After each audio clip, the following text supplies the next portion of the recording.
We can now complete the assembly of the robot.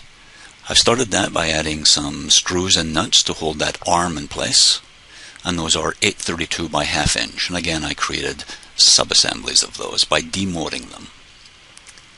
I'm going to place the claw assembly, and that's in motion. So claw kit, and it's a fairly large sub-assembly. It contains the claw, the grippers, a motor, and some angled pieces to assemble it onto the arm. I'm going to rotate that around. You can see there are eye mates on the nuts and bolts there that will allow us to make it easier just to attach it to the arm. So let's get that into a reasonable position, and then we'll finish off the assembly of the claw kit to the arm.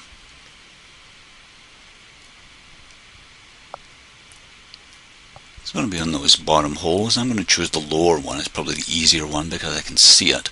And once we have that first one in place, the second one will be quite easy to do as well. So grab the eye mate, Alt, release, and it snaps into place. Might be a little easier if I move this away, so I'm going to go to the Move tool, just drag that away, and then repeat that workflow. Grab the eye mate, hold on the Alt key, release the Alt key, and once it pumps into place, just release that, and that's good. So the claw kit is now attached to the arm.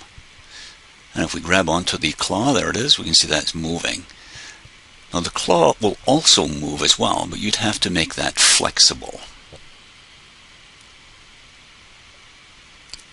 After reviewing the design with our team, we thought it would perhaps be better to support that vertical column with this bar 20 hole bend.